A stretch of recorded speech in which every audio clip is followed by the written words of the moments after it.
আলমারি হচ্ছে ঘরের সৌন্দর্য। কাপড় এলোমেলো যাতে না থাকে তার জন্য কাপড়গুলো যাতে এখানে সুন্দর করে ভাঁজ করে রাখা যায়। আর আমাদের আলমারির ভিতরের অবস্থা দেখেন, কিছুটা ঠিক আছে আর বাকি এই যে নিচের এগুলো দেখেন কি অবস্থা, পুরোই এলোমেলো অবস্থা। এগুলো হচ্ছে আমার ২ বাচ্চার, ওদের কাপড়। কোনো একটা ধরতে গেলে একটা পড়বে আর একটা হচ্ছে খুঁজেই পাওয়া যাবে না। সবকিছু মিলিয়ে একদম এলোমেলো অবস্থা। তাই আমি একটু বুদ্ধি খাটিয়ে ২টা জাপির মতো, এগুলোকে কি বলে আমি জানি না, বাস্কেট মেবি। তো আমি হচ্ছে মনে মনে চিন্তা করতেছিলাম কি করা যায় ওদের কাপড় নিয়ে। আমি খুবই টেনশনে পড়ে গেছিলাম, কারণ ওদের ২ বোনের কাপড় খুঁজে পাওয়া যায় না। একটার ভিতরে একটা ঢুকে যায়, একজনেরটা পেলে আর একজনেরটা পাই না।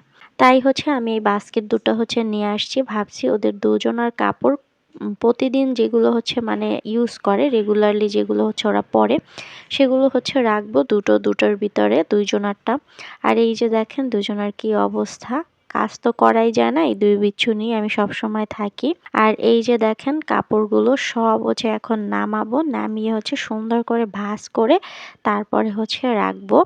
এই জন্য হচ্ছে আমরা সবাই মিলে, সবাই বলতে হচ্ছে আমার ২ মেয়ে আর আমি একসাথে মিলে সব কাপড়গুলো নামিয়ে ফেলতেছি ভাঁজ করার জন্য। এখন আমি এগুলো সব ভাঁজ করব। ভাঁজ করলে ২টা জাপিতে রাখলে দেখা যায় হচ্ছে ওদেরগুলো খুঁজে পাওয়া যাবে।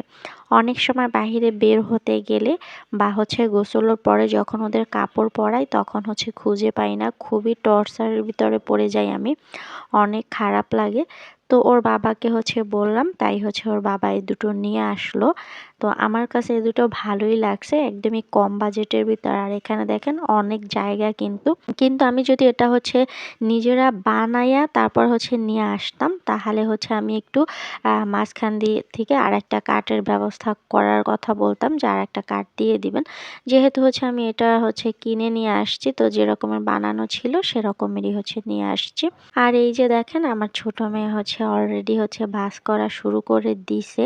আর আমি হচ্ছে একটু ট্রাই করে দেখতেছিলাম যে আসলে এখানে দুটো বসবে কিনা। তো দেখলাম যে না, দুটো হয় না, একটাই হচ্ছে রাখা যাবে। তো চিন্তা করলাম হচ্ছে এক পাশে হচ্ছে একটা রেখে আর পিছন দিকটাতে হচ্ছে আমি বড় বড় যে কাপড়গুলো ওগুলো হচ্ছে রেখে দিব। তো এই তো দেখেন সুন্দর করে ভাঁজ করে আমি হচ্ছে এখানে রেখে দিলাম ২টা জাপি। উপরে হচ্ছে ছোট মেয়েটা রাখলাম আর নিচে হচ্ছে বড় মেয়েটা রাখলাম। তো যাই হোক না কেন, কোনোভাবে কাভার দেওয়া যাবে। তো আপনারাও যদি চান তাহলে কিন্তু আপনারা আপনাদের বাচ্চাদের কাপড় এভাবে রাখতে পারেন। খুবই ইজিলি ভাবে কিন্তু একদম বের করে তারপরে হচ্ছে ওদের হচ্ছে পরানো যায়। আজ এ পর্যন্ত। আল্লাহ হাফেজ, আসসালামু আলাইকুম। সবাই ভালো থাকবেন, সুস্থ থাকবেন।